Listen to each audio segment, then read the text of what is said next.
Hi there, it's Kirk Horton. Welcome to the ADK Rock and Metal channel. And this evening's guest, I've got Jan Gerard from the Dutch thrash metal band Grindpad, not pronounced Grindpad as it reads to somebody who's an English reader. It's Grindpad and it translates as gravel path. That's correct, isn't it, Jan? Yeah, hi Kirk, nice to be here. Yeah, that's correct. It's the impossible Dutch G, Grindpad, like my name, Jan Gerard, which is like internationally very unhandy. So usually it becomes YG, YG. But yeah, that's true, Grindpad. Yeah, and you're the lead guitar player, founder member 2008, is that correct? When the band I think formed? 2006. Yeah, because I'm just looking at your discography. So you've done 5 EPs and an album. So you're very big on doing those EPs. Before we get into that, I think we should start though. It looks like you've just played this unbelievable show in Berlin last Saturday called Thrash Talk, and you were the headline act. Can you just tell us what your fondest memories were of that show from last Saturday? It was just superb atmosphere. It was a long drive, of course. Huh? We're a small band. We're not professionals, so it just a weekend gig with a 7-hour drive. You know, Berlin is also for us in Europe. It's still far, but it was a nice crowd. They were very enthusiastic, and yeah, we just blew the roof off, and it was great actually. We were soaked, but very satisfied.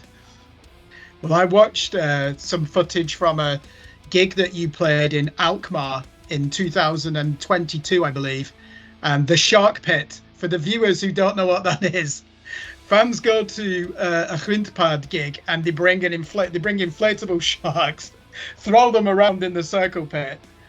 So how easy was it to get the Germans going and getting into the vibe of the Shark Pit?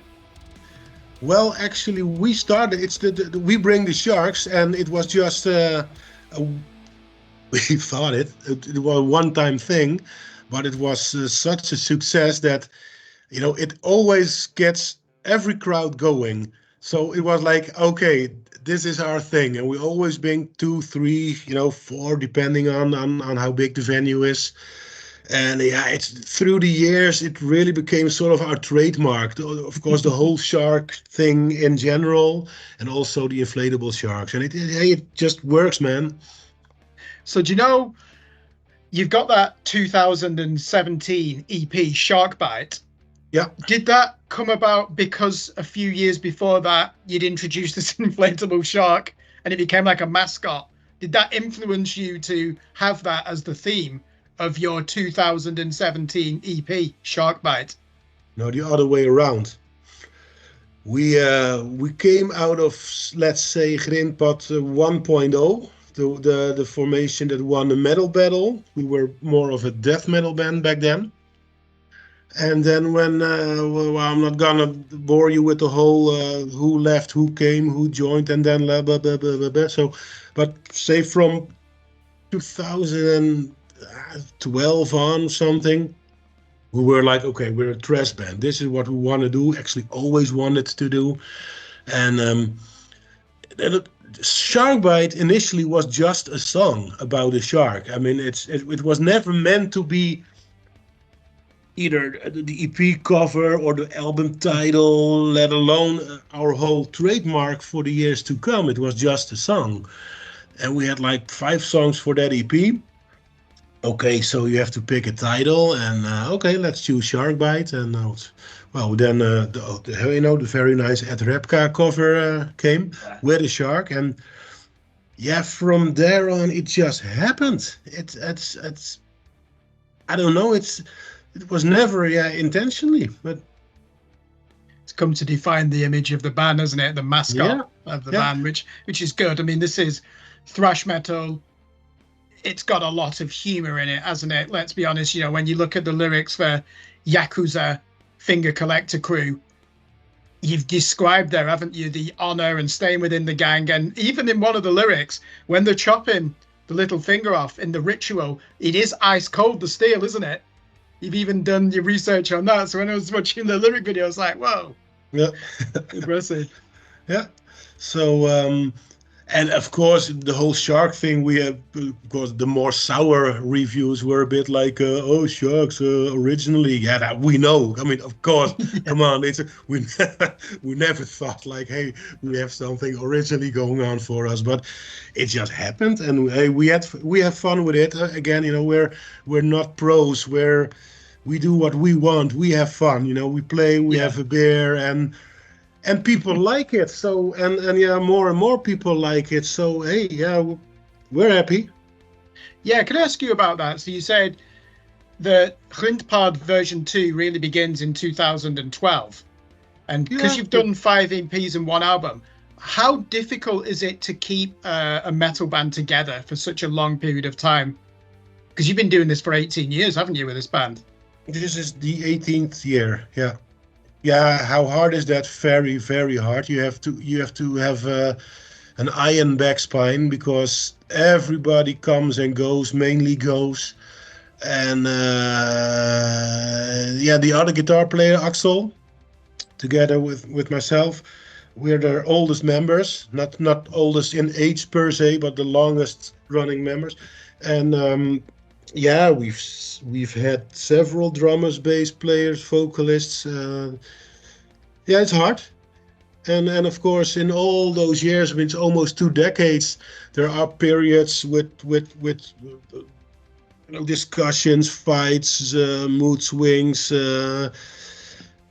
Sometimes someone is like, I don't know anymore, guys. And especially, when you're not a professional band and you don't have luxury tour buses and super big venues, and you still have to load shit yourself, travel for 6 to 8 hours, then it's sometimes it is actually hard to stay motivated. Yeah, that's true. But yeah, it's such part of yourself. It's sort of love-hate relationship. I sometimes I want to quit, like when you have a bad day, like, oh, this fucking band.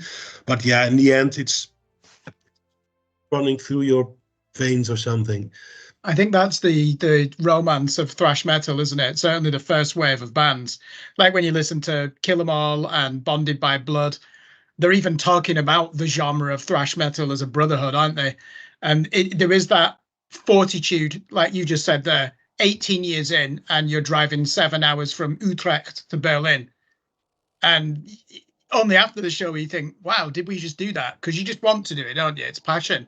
So can I ask about, obviously you've had, I think Max Hendricks joined in 2022, if that's correct. Yeah. On drums. Yeah. Is he the fourth or fifth drummer that's been on a Grindpad record? He is, well, actually, he did not record anything with us yet, because the collector crew is still Paul. Oh, okay. Now, on records, we have 2 drummers. The first drummer was Allard, the original drummer. He and I sort of started the band. Well, opinions differ about that, but that's a long story of some guys having a jam once and calling it Grindpad, but never. I'm not gonna bore. He and I sort of started the actual Grindpad. Sadly, he died a couple of years ago, but he was already out of the band. So he was the drummer on the first 2 more death metal EPs, Killing for a Living and Grave Matter.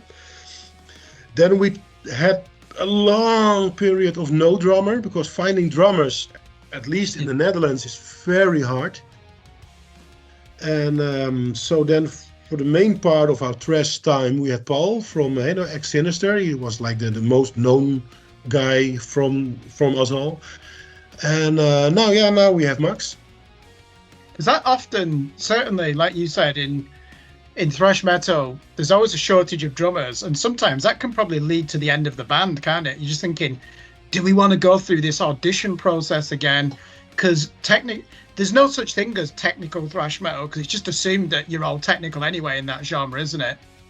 I think you do take that for granted, and finding a drummer that can play that style, the double timing and the fast fills and the numerous tempo changes.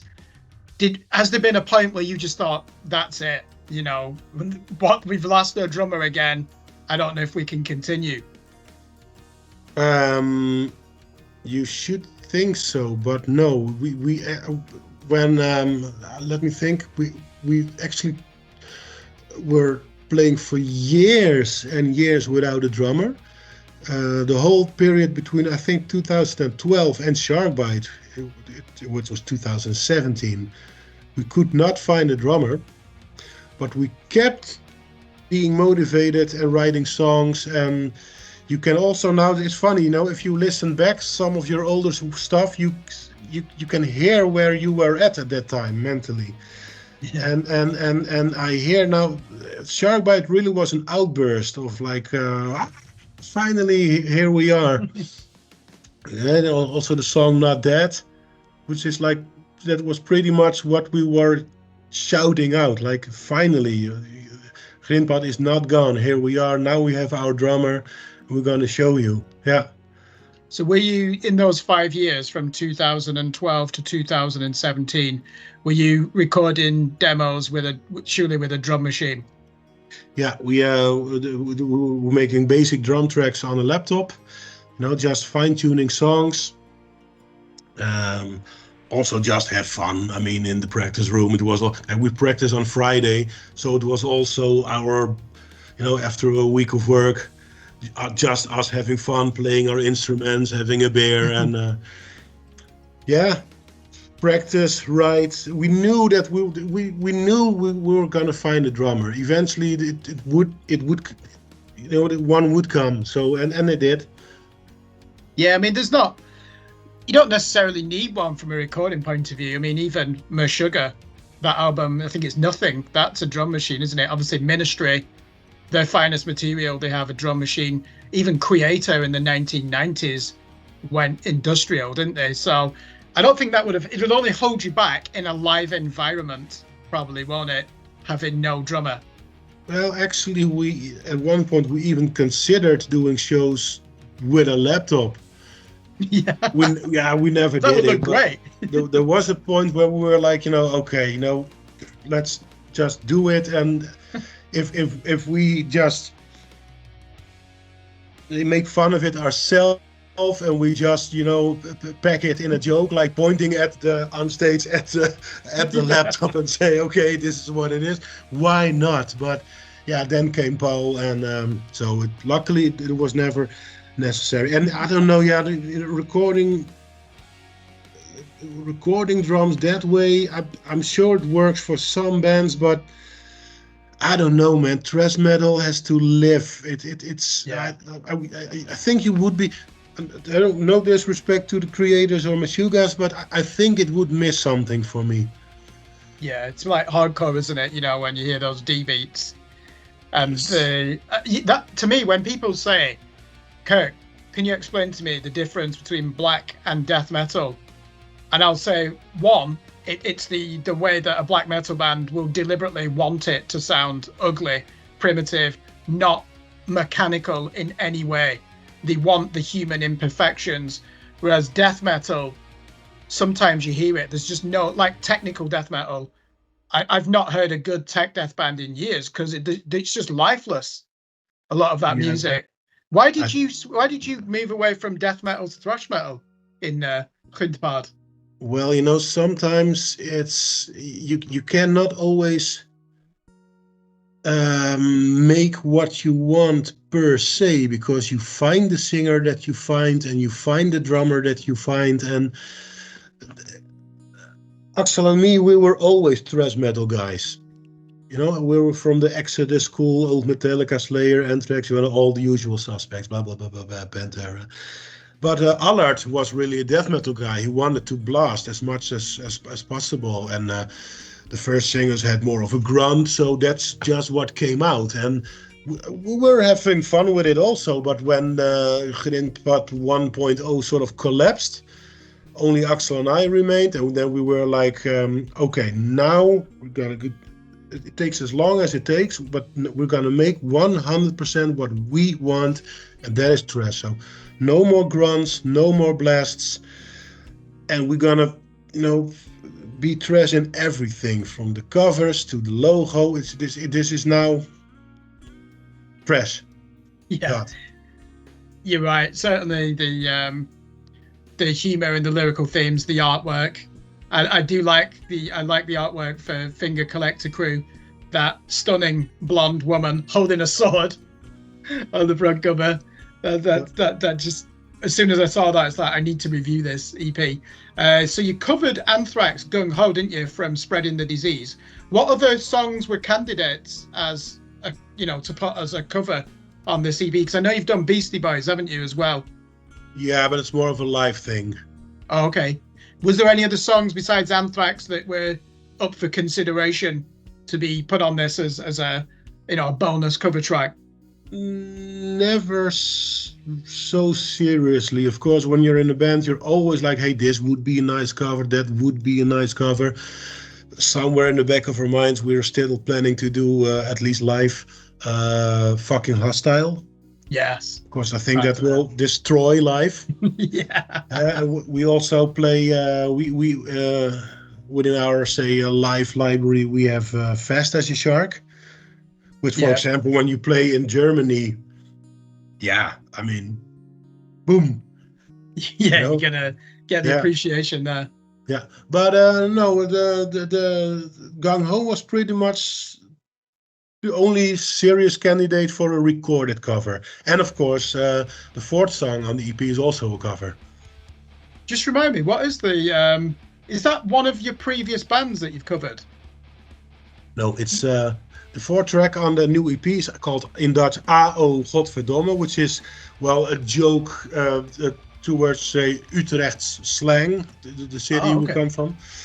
And it was the former band of our first drummer, Allard. That's it. Yeah. Yeah, he had a sort of a legendary local band here, bit of punk trash called the Waanzin, which is so much as the madness, the insanity. Yeah. And they were very big here in Utrecht. They had a certain reputation. When they played, everything like exploded. So, and when I came in Grindpad, of course, usually as new band members, you exchange CDs. Oh, I have done this in the past. Here you have my CD, and well, it's so. And I always liked that EP so much, but that band is long dead and gone. And I was like, man, and some bands are not into YouTube and Spotify, and I mean those guys parted and they don't have any contact anymore, and it's just gone. And I was like, man, that song, what a shame that the world cannot hear it. I was like, what if we cover it? But I really wanted that band to be okay with it. Yeah. And they did. So I was able to ask 4 out of the 6 original members, because 2 I simply don't know. I think one of them even doesn't live in the Netherlands anymore. But I was like, okay, the main writer and the vocalist, I've got all their blessings, so that we can do this. And even Allard, before he died, was okay with it, but he never got to hear it. That's a shame. But I'm very proud of that song. I feel like I sort of saved it. Yeah, you're really thinking about the audio, we would say oral history, of Utrecht, but the whole point of recording it is so that there is something to pass down to the next generation. So you've been part of preserving that. Like you said, they don't have their songs on Spotify, Deezer, YouTube, Apple Music. So it makes sense why you want to do that. I think that's honorable. And unfortunately, the drummer couldn't hear your cover, but at least you've honored him that way, haven't you? Yeah. So that was, I liked the plan already, but when Allard died, the whole plan got sort of course, sort of a deeper layer. Yeah. Unplanned, but I'm very, very happy and proud that we did that song. Yeah, it is a tune, that, isn't it? So the lyric video I mentioned in passing there for Yakuza Finger Collector Crew, who did the lyric video? Did you do that on Filmora? No, it's a guy we know, Sjouke. He was the bass player in another Dutch band, Mandator. Not the original bass player from the 80s, but what mandated it in recent years, that was with this bass player, and he's also the one who runs the MOD fan club. Oh, okay. Yeah, and he's also making videos now. So his first one for us was the Santa Cruz video, and where we like that a lot, and he liked doing it. He was also a bit learning to do more and more videos because he already did more advertisement stuff, and he wanted to go a step further. So he was also keen on doing another video. And we're like, yeah, okay, yeah, let's do it. And I think it was very funny actually, and I was like, yeah. I don't. I like it when it's a bit like, you know, the cheesy. I mean, there are so many bands with all the same dark poses and the tough looks and the dark album covers. And it's like, it's not what is not our thing. So it's the perfect video for us. Yeah, he did a good job because I'm learning video editing just as an amateur. I'm not studying. I'm just learning as I go along when I edit videos. And some of the things he's used, I was like, oh, how's he done that? I need to get to that standard, how he's done it. And so, yeah, I was just wondering if someone in the band had done it, but it is this gentleman that you mentioned. And yeah, he's done a great job on there. It's not just the standard lyric video with one screen in 3D. He's imposed images from the album. All band members are on it. He's almost done it like a puppet show at times, hasn't he, as well? It's just really clever. Yeah, I do like that. Was it important to get that video released before the show in Berlin? Did you have that in mind, that this needs to be out before the 9th of March when we play in Berlin? No. It's we. I gotta say it just as it is. We're a very chaotic band, and that level of planning is not how we roll. What about the? Well, let's talk about you then, just so people know. So how did you become a musician? Well, I was basically born in music. My mom is a professional artist. She's a piano teacher, a conductor, and also she plays. She also still. I mean, she's 78 and she still works and performs, and so. Basically, I was born in music. I had my first LP when I was 3. It was Cheap Trick, live at the Budokan. Wow. Yeah. I could not even speak properly and tell my mom and dad what it was, but I managed to to tell them. And my aunt was, oh, he means that. And then, I got it. I still have it. It's like a nice fold-out double LP, live at the Budokan. Yeah. Started guitar playing when I was 14. And yeah, music is my life. I mean, it's whether it's with the band or alone, because I also do other stuff. Music. Yeah. What outside of music? What industry do you work in? Which sector? For for your, I assume, do you teach guitar or do you have a day job? Yeah, I have a normal day job at the office for how's it called? The community. In the Netherlands we call it gemeente. I always forget that word in English. Yeah, town council, whatever. Oh, okay. Yeah. I think that is the word. Yeah, and I'm in ICT, IT. Not as a technical guy, not at all. Actually, I'm actually quite bad in it, but more as an advisor. My work is mainly Teams talk, all day long. But it's a nice job, and it's a good job. Yeah. Yeah, I mean, so have you ever done any teaching? Because you're an excellent guitar player. When I've seen the live videos, obviously you've been playing that fretboard since you were 14. Have you ever done any teaching or any studio work as a session musician? No. I teach a lot, but not music. At my work, I teach a lot of groups in certain programs or certain changes in whatever. I teach a lot, but not in music. And you know why? Also, there's also since my mom is such a professional and she really knows what she's doing, I was always a bit skeptical in teaching the guitar, because you have to know really well what you are doing, because you can actually do damage. And that is when someone is like using the muscles wrong, and I don't see it because I'm not a certified teacher, then it's my responsibility. So, if anyone would ask ever like, hey, can you teach me 3 chords or something, I would be like, yeah, okay, but I'm a bit reluctant, I'm not a teacher. That is a whole other animal. Yeah, you're speaking firsthand because your mother is a teacher. Yeah, I understand how you would have that viewpoint. Yeah, definitely. So what in terms of what got you into certainly the heavier forms of guitar music? Was there an album that changed everything for you? Well, I have an older nephew, who was into in the 80s. Actually, I was still at grammar school, and I was 10 or 11.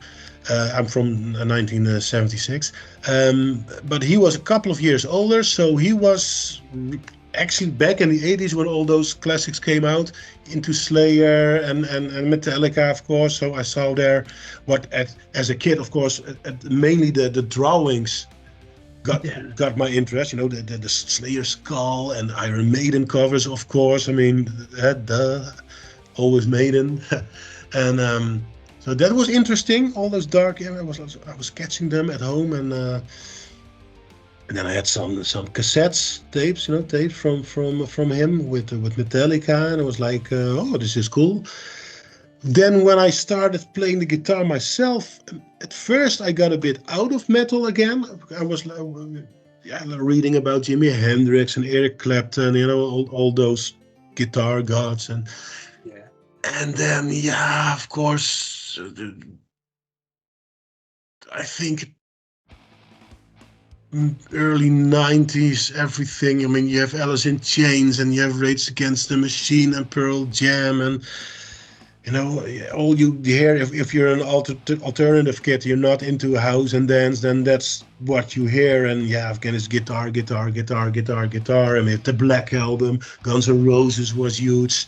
So then if from Guns N' Roses you go to Metallica, and then you hear Pantera for the first time, like, whoa, what is this? And at a certain dark day, you hear something called Cannibal Corpse. You're like, whoa, and it's like downhill from there. So that leads me on to my next question, actually. Why do you think thrash metal suffered a decline in popularity after the explosion of grunge in the early 1990s? Why? Yeah. Why? I ask myself this all the time because I think it doesn't make sense. I'm interested to know why you think, because even the Big Four stopped playing thrash metal, didn't they? After Divine Intervention, Slayer, even they stopped playing thrash. Well, Divine Intervention is completely brutal and fast and violent. I think after that album, though, they stopped playing thrash for a minute. That's the last thrash album, probably out of the Big Four, because I think Megadeth have moved towards Euthanasia, which is a great album. Metallica, obviously, hard rock. Anthrax barely survived the 90s. But even outside of that, I can think of Testament actually went in a bit of a death metal direction for a while. Yeah, let's just go into it. Why do you think the college rock, alternative rock, grunge scene, which was totally unpretentious, and it didn't, they looked down upon the cliches of heavy metal, but why do you think thrash metal suffered a decline in popularity? Of course, I don't really know, but I think you always need to shit on your preceders, the stuff before, a bit to move forward. I think it happened maybe in every decade, maybe not on such a big scale as from the 80s to the 90s, but I think it's sort of a necessary process, maybe. I'm not sure, man. It's maybe it was the simplicity of a Nirvana towards all the complicated, trashy riffs that was refreshing for people. I mean, I can act now as like a super true thrash metal fan, but hey, when I was 20 in those days, of course, Nirvana blew me away too. Yeah. I mean, it was amazing. They conquered the world with four chords. I mean, come on. Yeah, you're right. I mean, so I was born in 1982. So grunge was my gateway music into heavy metal, whereas yours was thrash metal. So you Yeah, started at the heavy end. I started at Nirvana, Soundgarden, Smashing Pumpkins, and then, like you said, Rage Against the Machine, the first Tool album. And then when I got into like Celtic Frost and bands like that, I was like, oh, actually, I'm a metalhead. This is what I prefer. yeah. But I remember starting out and thinking Pearl Jam fans wouldn't give the time of day to thrash metal. I think what was unfair about that was people associated thrash with LA glam metal, hair metal, because of the haircuts. And I don't understand why, because it's like the most violent music of the 80s. It's really heavy. It's punk in spirit. Yes, it's very technical. You're in guitar heaven listening to thrash metal. I remember when someone first showed me Ride the Lightning, Fight Fire with Fire. I just never heard anything like. I didn't know you could do that on a guitar. Because the 90s, let's be honest, they're all slowing down, the drop tuning the guitars. So hardly anyone is doing that alternate palm muting. So when I heard Battery in the late 90s by Metallica, I was like, fucking hell, you can do that on a guitar. Yeah. Yeah. So I just think it's so unfair how it doesn't make sense to me how that suffered a decline. Or maybe those bands thought we need to get ahead of the curve here. Maybe we're going to be unfashionable. Let's try and absorb some of this grunge and alternative rock. Metallica being the best example of it. But yeah, it just intrigues me that. But if we turn the question on its head, why do you think thrash metal has always stayed popular amongst metalheads? I think because it's so lively and organic.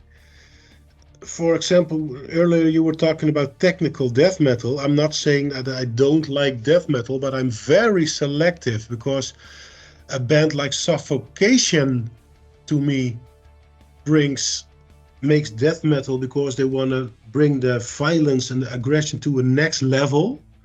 But very few death metal bands do that because a lot of times I find death metal not brutal at all. And despite their grunting and their tunings and the blasting, it are soft songs. The songs are not rough or hard or tough. I don't think the majority of death metal is brutal. And for example, all this slam core tuned to A, it's not metal, not brutal to my taste again at all. It misses aggression, it misses energy, it misses everything. You know, the typical like it's so not metal. Yeah, I'm with you on that. I'm the same. So I'm selective with death metal. Give me a Carcass or a Death album, Obituary, Morbid Angel, fantastic. I can listen to that all day. With death metal, I feel that a lot of those musicians now just wish they were playing jazz fusion. So they really want to make sure that there's no pentatonic roots to the guitar and it's all dissonant chords. It's interesting for 2 songs. And then when you look at the album, you think, holy fuck, I've got 8 more songs of this to go through. And the vocals, they put no thought into them. That monosyllabic grunt is just crap. I like extreme vocals, but when I'm talking extreme vocals, I'm talking about high-pitched shrieks. I'm talking about dynamic range. Just doing a technical song and then grunting all the way through it is shit. It's not. There's no passion. There's no life in it, is there? No, it's. I know this. What I'm about to say now is maybe some people would be like, find this absurd, but to me, someone like Roger Miret from Agnostic Front is 100 times more brutal than a death grunt, because that sounds violent. I don't know. It's so much more aggressive than yeah. It's okay. And that's why my question was, why has thrash remained popular? To me, you always go back to it, don't you? Just think this is metal with a capital M. Yeah. Whenever you put a thrash, I'm just like, fuck. You can just listen to it all day, can't you? Yeah, it's just the pinnacle of just having fun with a beer, letting everything go, aggression, fun, like just metal as it was once meant to be. Yeah. No loud, louder, loudest. Yay! Just have fun and go. Ah. Yeah, that's it. I mean, and thrash has had a revival really since the mid 2000s, doesn't it? With bands like Municipal Waste, Evil, that English thrash band. Havoc, they're doing well, that American band. So there's some big names, and obviously Creator and Destruction are still around, and the Big Four. So yeah, what's the biggest band that you've played on the same bill with in Grindpad? I'd say Tankard. Tankard, yeah. And Ball Thrower. Wow. That's Tankard and Ball Thrower. Yeah, they're part of the German Big Four, aren't they, Tankard? I guess, yeah. And they write songs about drinking beer and getting pissed, don't they? Yeah, I don't think they have any song that is not about beer. Party Crash. Yeah. Well, it was very cool. I like Tankard, yeah. Okay, so just 2 more questions. First of all, when can we expect a new record from Grindpad? I know that you're still promoting Finger Collector Crew. Have you even had the discussions yet? I know you said that it's a chaotic band. Can you give a date when you're hoping to really record something new? Well, my honest answer is no, because I am the main songwriter. I mean, it's a group effort, but usually I come with, say, the first draft. And I must say I'm having a writer's block. So I got actually nothing at the moment. Yeah, hey, that's the honest answer. Now, no, and maybe if things fall, if everything falls in its place, it will be like bam, bam, bam, bam. But there's nothing planned yet. No. So we can't expect 8-string guitars down tuned to G then, can we not? No, never. You can't play thrash at that because the strings, that fast picking technique sounds awful, doesn't it, when you try to play it? But I hate low tune guitars. You know why? Because they take all the aggression out of a guitar. If you tune down to D max, C sharp, or C, the remains in your tone, but from B on, I'm missing the aggression. And if sometimes you have these bands who even tune in A or lower, and you just hear boom, boom, boom. I don't hear a guitar at all. I find it so non-metal. I do like some of it. I like Periphery, Meshuggah. I do like the drop tune, but yeah, sometimes it can sound absurd. Where you're right, paradoxically, it's not heavy because it no longer sounds like a guitar, does it? Yeah. So now we tune in classical E, and I think. Yeah, it's funny when you play with other bands, usually younger than us, and you're like backstage, and they ask like what tuning you're in, and I say E, they look at you like, what? Yeah, they don't understand. E. Sorry. Then this like, okay, Grandpa. I mean, do I need to drive you to the hospital? Or if you just said D, they would still be saying the same. They'd be like, what? Yeah. Drop D. Yeah.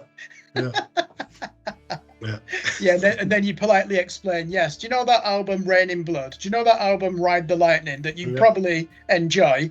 That's tuned to E. Yeah. Hey, Dillinger Escape Plan played in E as well, didn't they? That great mathcore band. It's heavy as fuck, but when you listen to it, it's like, whoa, they're in standard tuning. If E is tough enough for James Hetfield, it sure as shit is hard enough for us. Yeah. Exactly. So the new EP, is it Iron Shield Records, the German label that have issued it? Yep. Yeah. Yep. And there's a vinyl version and CD. Yep. Am I right? There's a vinyl version of it?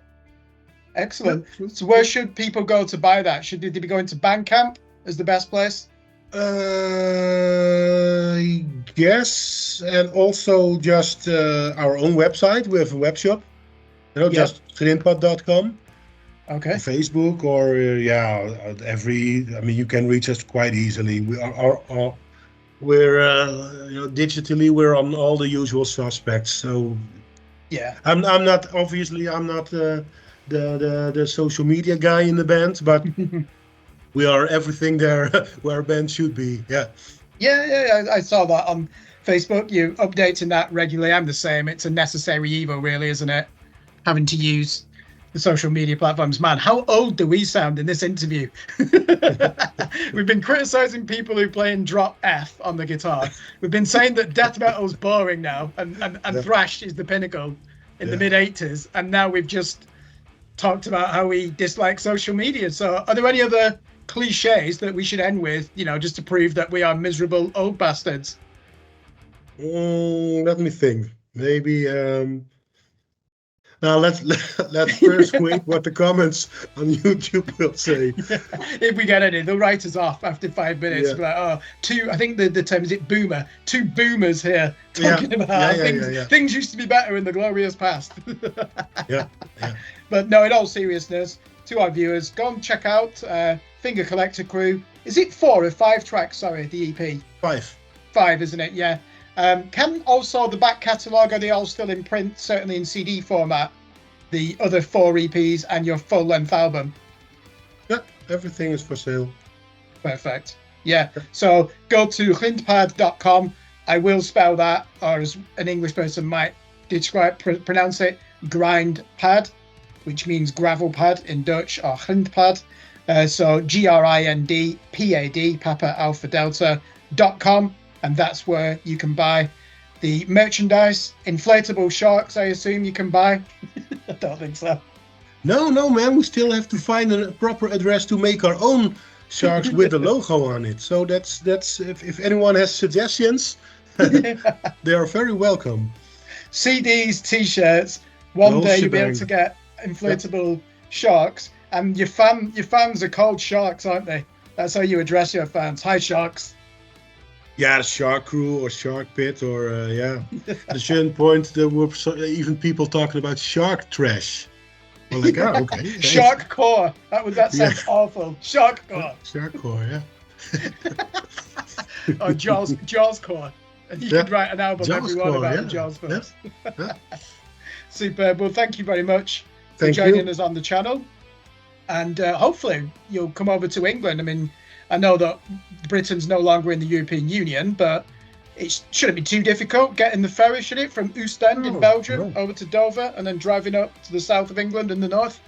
No, we would love to actually. It's we're also busy with getting a bit more shows in Germany and the one in Belgium, and so hey, if you have any contacts, we're always open to an invite. We love to come to England. Yeah, I'll have a look. See who I know, because there's I mean, they're all, especially Manchester, Birmingham, London, the big cities here, Sheffield. There are always metal bands. Leeds, and then up in Scotland as well. They've got a great scene there.